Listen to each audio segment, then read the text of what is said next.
Bienvenue à Marseille où nous sommes pour le 4e congrès CNRFID, un congrès qui est dédié aux collectivités et à l'industrie, en particulier à l'aéronautique. Ce que je vous propose, c'est de retrouver Jean-Christophe Lecoste, le directeur général du CNRFID, qui va nous parler de la place de la RFID dans l'industrie.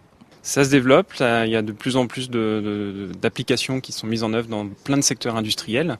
Ce qu'il y a, c'est qu'on attendait à avoir un développement massif par marché industriel et c'est surtout un grand nombre de niches applicatives qui se mettent en œuvre de manière plus discrète mais plus opérationnelle. L'aéronautique illustre assez bien justement cette durée nécessaire à la mise en œuvre de solutions. Il y a 4 ans, c'était notre premier événement où on a permis de rencontrer ces acteurs-là et 4 ans après, on est en train de lancer aujourd'hui l'un des plus gros projets autour de l'aéronautique qui va réunir l'ensemble des acteurs de l'aéronautique et identifier clairement l'ensemble des applications qui ont déjà été mises en œuvre et qui vont pouvoir être mises en œuvre dans un futur proche. Des choses qui parlent assez bien, c'est la gestion des outils, qui est une problématique majeure avec l'oubli d'un outil dans un avion qui a des conséquences de sécurité importantes, mais toute la gestion des outils et des assets, où aujourd'hui on voit des solutions qui apparaissent, j'allais dire, clés en main, avec des armoires intelligentes qui permettent de gérer en temps réel le positionnement des outils, savoir la maintenance qui a été mise en œuvre sur un certain nombre d'outils. L'aéronautique était un des acteurs forts aussi dans la construction de cette usine du futur et de permettre aux compagnons, tel qu'il est appelé dans l'industrie aéronautique, à disposer de tous les éléments pour assurer la production, la maintenance et l'utilisation de la NFC et de la technologie RFID est une réalité. Il y a deux choses. Il y a la maintenance et puis la gestion de configuration cabine. D'abord, la maintenance, de quoi s'agit-il ?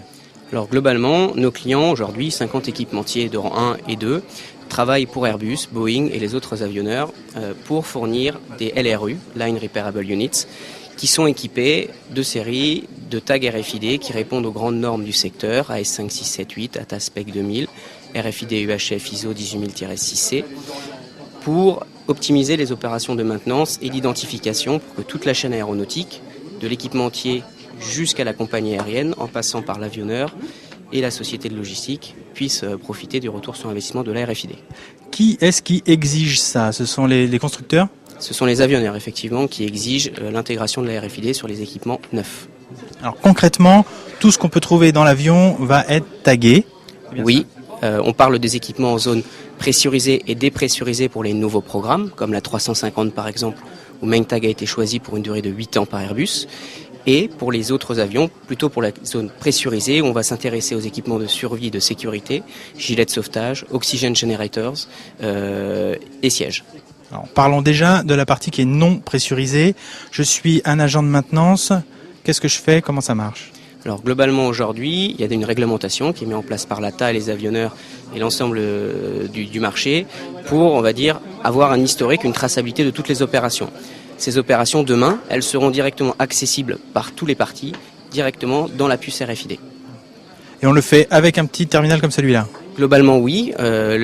Puisqu'on a une solution standard interopérable, vous avez la possibilité de disposer, par exemple, avec un lecteur mobile, comme ici un terminal Mobipad AT2 de Maintag.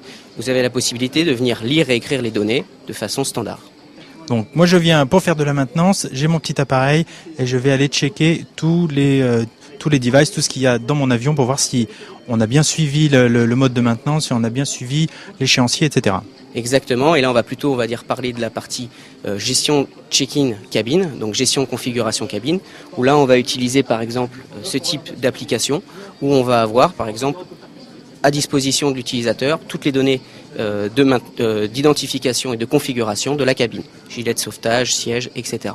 Alors ce que vous avez en main, c'est un iPad et il a un lecteur au dos, c'est bien ça ? Exactement, on a ici un lecteur qui est attaché donc à la coque de l'iPad, qui communique en Bluetooth et qui permet en fait de venir consulter la mémoire de tous les tags dans la cabine.